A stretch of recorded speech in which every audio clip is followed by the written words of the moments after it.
الحمد لله نحمده ونستعينه ونستغفره ونؤمن به ونتوكل عليه ونعوذ بالله من شرور أنفسنا ومن سيئات أعمالنا ونعوذ بالله من شرور أنفسنا ومن سيئات أعمالنا ونعوذ بالله من شرور أنفسنا ومن سيئات أعمالنا من يهده الله فلا مضل له ومن يضلله فلا هادي له وأشهد أن لا إله إلا الله وحده لا شريك له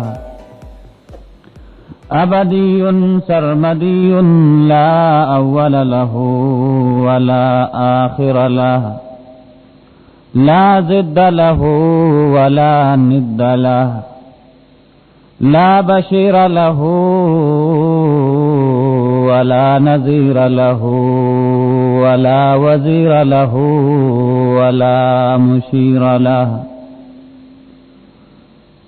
وأشهد أن سيدنا وسندنا ومولانا وحبيبنا وشفيعنا وطبيبنا وطبيب أمراض قلوبنا وقرة أعيننا محمدا عبده ورسوله صلى الله تعالى عليه وعلى آله وأصحابه أجمعين أما بعد فأعوذ بالله من الشيطان الرجيم بسم الله الرحمن الرحيم ادعوا ربكم تضرعا وخفيا إنه لا يحب المعتدين وقال النبي صلى الله تعالى عليه وسلم خير الذكر الخفي وخير الرزق ما يكفي أو كما قال عليه الصلاة والسلام. عزتمندو حاضرین مسلمانانو ورونو په 13 جمعه د ذکر بعض فضائل او ترغیبات تاسو اوریدو چې ذکر څه فضیلت دی، څه اجر دی، څه ثواب دی، او بیا موږ ویلو چې دا به ان شاء الله خایو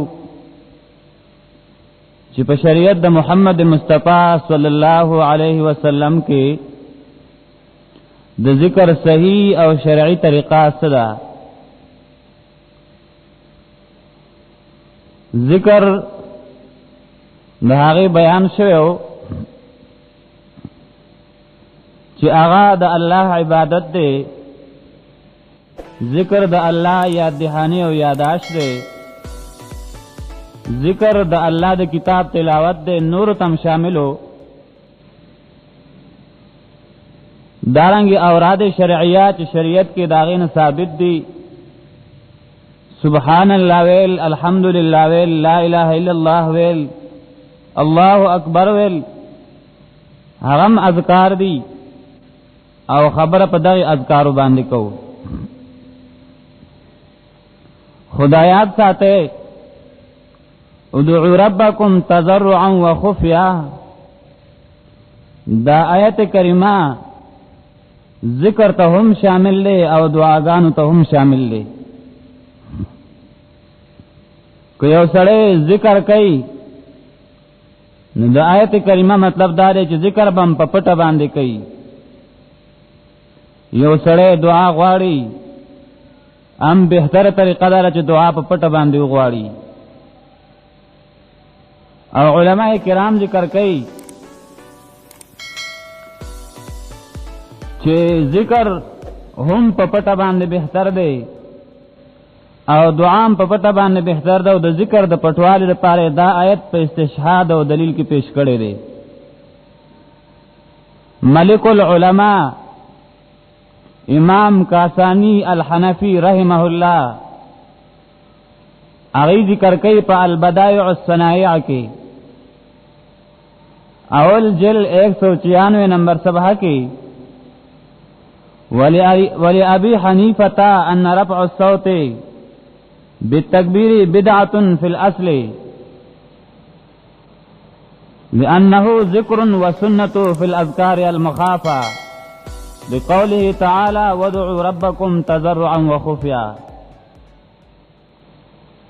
لقوله تعالى ادعوا ربكم تضرعا وخفيا. وإذا امام ابو حنیفه رحمه الله مسلک دادی چې په زور باندې ذکر کول، په زور باندې تکبیر او الله اکبر ویل دا بدعت دی. ولذکر تکبیر ویل الله اکبر ویل دا ذکر دی. والسنت فی الاذکار المخافه او سنت طریقه په اذکار کې دادا چې ذکر په پټ باندې کې. ذکر الله په قران کې وایي ادعوا ربکم تضرعا وخفیا، رب را مدد کوي په عاجزۍ باندې او په پټه باندې. دا آیت دلیل کې پیش کړی نه مطلب دا چې دعا هم په پټه بهتر ده او ذکر هم په پټه باندې بهتر دی. دارنګي غنیت المستملی شرح منیت المصلی د شیخ ابراهیم حلبی الحنفی رحمه الله کتاب اغوی قال ابو حنیفه ليس كلامنا في مطلق الذكر فإنه أمر مرغوب فيه في كل الأحيان. امام ابو حنیفه رحمه الله وی چې زمون کلام او خبره په مطلق ذکر کې نه راځي چې من خلق ذکر نه مانی کو چې ذکر مکوي. ذکر هغه له شریعت هر وخت ترغیب ورکوي چې ذکر کوي. خبره پدې کې چې په زور باندې ذکر کول څنګه دي. لکه دا د بعض جاهلانو خلقو عادتي چې کله ته د یو بدعت رد کې نو هغه په پتا الزام لګي او خلکو کې وستا خبره غلطه مشهوري چې ته وایې ذکر په زور باندې مکوې نو دې ذکر نه مني. وایې ذکر مني خو چې کم ذکر نه مني هغه ثبوت وکا چې په چغو په سپیکرو باندې او په اجتماعاتو کې او په اجتماعي طریقې سره ذکر کوي نو دا ذکر نه مني. دا په شریعت کې نشته. نور لکه ذکر کې یواز ذکر کې نو کوا کنه چا منی کړي نو غلطه پراپګاندا پیش کوي وای دي ذکر منکر دي. ته چې د سنتو نه بعد په جمع باندې دعا مکوای دا بدعت دی. ځان له غواړي د فرض نور ځان له دعاګانې غواړي نور وختونو کې غواړي خود د سنتو نه بعد هم کو غواړي ځان له غواړي خو جمع باندې مغواړي چې ټول راجم شوی امام مقتدیان دعا وکي او بعض علاقو کې درې دعاګانې کوي. یو دعا وکي نو بیا وی بل دعا د مریضانو لپاره او بل دعا د قرضدارانو داسې بس لګیای کنه. لدی ثبوت په شریعت کې نشته دا مکوي. نو مبتدعين حضرات بدنامي لپاره پراپګاندا لپاره خلکو کې خبره مشهور کی یره د اشاعت علما پنځپریان د دعا نه مني. دا څه کوي نو دا څه نه وایي چې دعا مني خو بدعت نه مني. دا خو بدعت دی چې نبی رسول الله نه کړي صحابه کرام نه کړي تابعین او تبع تابعین نه کړي نو څنګه کې کتوای چې بھائی هله اسقاط مکوي دا شی ناروا دی. دا خلکو د خپل ځان لپاره یو چل ول مليانو جوړ کړو ان بیا یې د اسقاط نه مني فدیه نه مني.